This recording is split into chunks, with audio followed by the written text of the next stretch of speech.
అధికారంలో ఉన్నవారికి సరైన ఫీడ్బ్యాక్ అందాలి. ప్రజలు తమ పరిపాలనపై ఏమనుకుంటున్నారో ఖచ్చితమైన సమాచారం అందాలి. అప్పుడు మాత్రమే తమ నిర్ణయాల్లో తప్పొప్పులను సమీక్షించుకొని మెరుగైన పాలన అందిస్తారు. కానీ దురదృష్టవశాత్తు తెలుగు రాష్ట్రాల రాజకీయాల్లో అధికారం అందిన తర్వాత పాలకులు తాము అంతా కరెక్టే చేస్తున్నామని అనుకుంటారు. వారిని నమ్మించడానికి చుట్టూ ఓ కొటారి చేరిపోతుంది. ప్రజాభిప్రాయం నేరుగా పాలకుడికి చేరదు. ఫలితంగా తప్పుల మీద తప్పులు చేసుకుంటూ పోతారు. ప్రస్తుతం తెలంగాణలో అదే పరిస్థితి కనిపిస్తోంది. క్షేత్రస్థాయిలో ఏం జరుగుతుందో కాంగ్రెస్ నేతలకు తెలుసు. కానీ నిజాలను నేరుగా సీఎం దృష్టికి తీసుకెళ్లడానికి సిద్ధపడటం లేదు.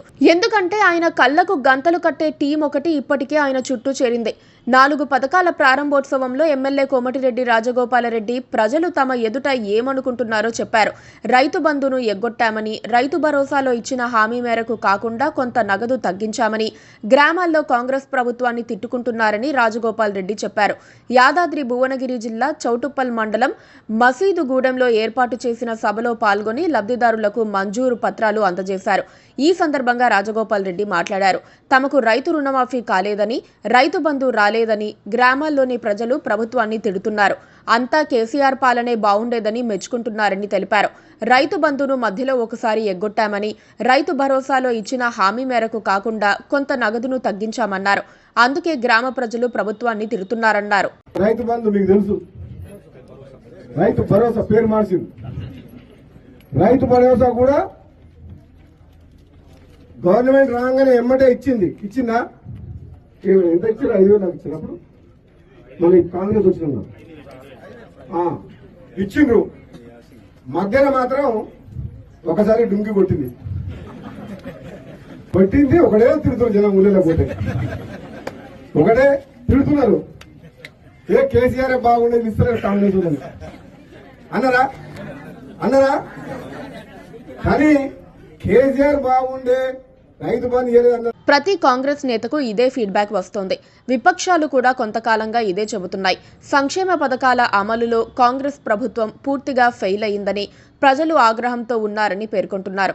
ఏ ఒక్క హామీ కూడా పూర్తి స్థాయిలో అమలు కావటం లేదని మండిపడుతున్నారు. కాంగ్రెస్ ప్రభుత్వాన్ని ప్రజలు కూల్చేస్తారని బీఆర్ఎస్, బీజేపీ నేతలు చెబుతూ వస్తున్నారు. అసలు ఎందుకు ప్రజల్లో అసంతృప్తి ఉందో కూడా కోమటిరెడ్డి రాజగోపాల్ రెడ్డి చెప్పారు. పథకాలను ఆశగా చూపి అధికారంలోకి వచ్చినందున ఎలాంటి పరిస్థితుల్లోనూ వాటిని అమలు చేసే ప్రయత్నం చేయాలి.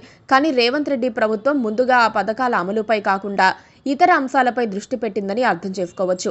రేవంత్ రెడ్డికి ఇంకా దాదాపుగా 4 ఏళ్ల సమయం ఉంది. ఇప్పటి వరకు ముగిసింది 14 నెలలు మాత్రమే. తనను తాను కరెక్ట్ చేసుకోవడానికి అవసరమైనంత సమయం ఉంది. కానీ ఇక్కడ ఆయనకు అడ్డుగోడలు ఉన్నాయి. నిజమైన ఫీడ్బ్యాక్ ఆయన వద్దకు చేరుతుందా లేదా అన్న అసలైన సందేహం. పథకాల అమలు కష్టమైతే దాన్నే ప్రజలకు చెప్పాలి. కానీ వారిని ఆశపెట్టి మభ్యపెట్టడం వల్ల ఇంకా ఎక్కువ అసంతృప్తి పెరిగిపోతుంది. ఆర్థిక పరిస్థితి మెరుగుపరిచి మరో ఏడాదిలోనే, 2 ఏళ్లలోనే అన్ని పథకాలు అమలు చేస్తామని చెప్పి ప్రజల్ని కన్విన్స్ చేయవచ్చు. ఏది చెయ్యాలన్నా నిజమైన ప్రజాభిప్రాయం తెలుసుకోవాలని సీఎం స్థానంలో ఉన్న లీడర్ అనుకోవాలి. అప్పుడే అనుకున్నది సాధ్యమవుతుంది. Please subscribe to KTV Telugu. KTV Telugu. KTV Telugu channel.